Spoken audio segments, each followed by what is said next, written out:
Well, hello everybody. Today we're talking about a rather special bike brand, MV Agusta.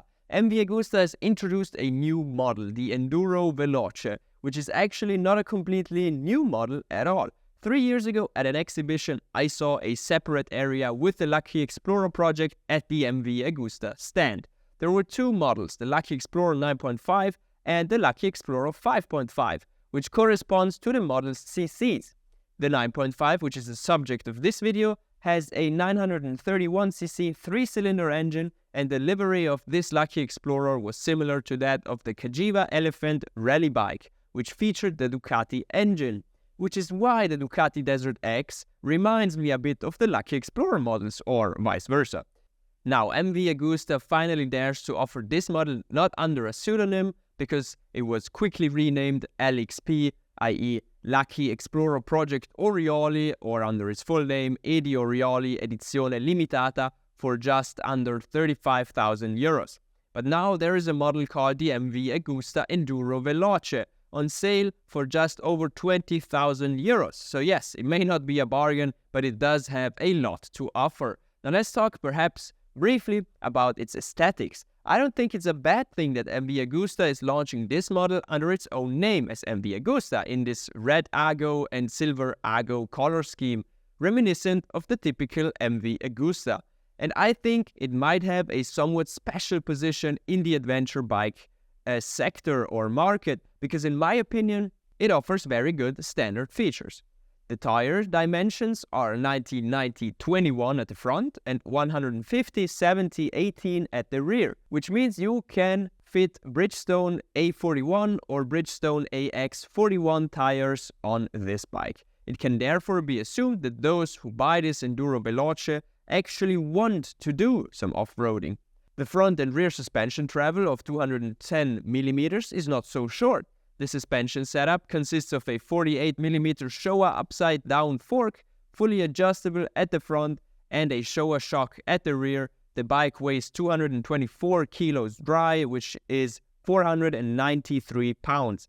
As for the electronics, the traction control is adjustable in 8 levels and offers a setting in the display where you can choose whether you have more road or off-road oriented tires fitted. Initially, and by that I mean years ago, I thought the electronics were not the best on the MV Agusta, but now they are at a very, very high level. The Enduro Veloce has a 6-axle IMU, full ride-by-wire, 4 riding modes, urban, touring, off-road and custom, cornering ABS on the rear wheel that can be deactivated in off-road mode, a quick shifter with blipper. You can even downshift with the throttle wide open, which is always very important to me. 2-way adjustable engine brake, launch control, wheelie control, rear wheel, lift control, cruise control, a 7-inch TFT color screen with connectivity, which MV Agusta calls the MV Ride app.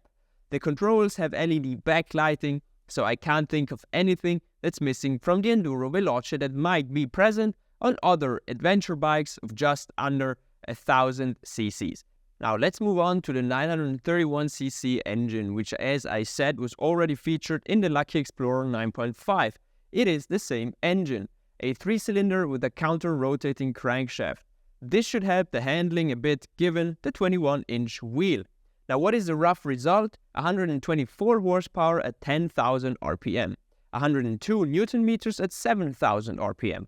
Now there may be those who think a 3-cylinder doesn't offer as much torque as a twin, but MV claims that at least 85% of the torque is always available from 3000 RPM. And yes, even the sound, I believe, will be rather unique in this class, as Yamaha does not offer the 3-cylinder engine in a Tenere 900. And Triumph, with the Tiger 900 and also with the 1200, tried to mimic the throttle response and sound of an inline twin with a 270-degree crankshaft. So I can imagine that this Enduro Veloce has a very unique sound. I also find the brakes are top-notch, consisting of a 320mm double disc with Brembo monoblock Stilema brake calipers, a brake system that until a few years ago was found on superbikes and is now found on an ADV that should be suitable for off-road use, but which also shows how light and good this braking system is. I like it a lot. Finally, my personal assessment. You may know that KTM has a 50.1% stake in MV Agusta, so a majority stake in them. Why then should they compete with themselves? You could say that this Enduro Veloce places itself above the 890, 790 adventure models as well as the Northern 901, even more so when considering the price, but below the 1290 Super Adventure models. Competition, even within one's own company, increases profit, but probably the real reason is that these LXP Oriolis and before that the Lucky Explorer 9.5 models were simply already at the end of their developmental stage. There were development costs, and of course you don't abandon a project that has already been brought to its end. With that, everything has been said about the MV Agusta Enduro Veloce. I like it a lot. Let me know in the comments if you like it too. If you think this fireworks of electronics is almost too much for an ADV or not.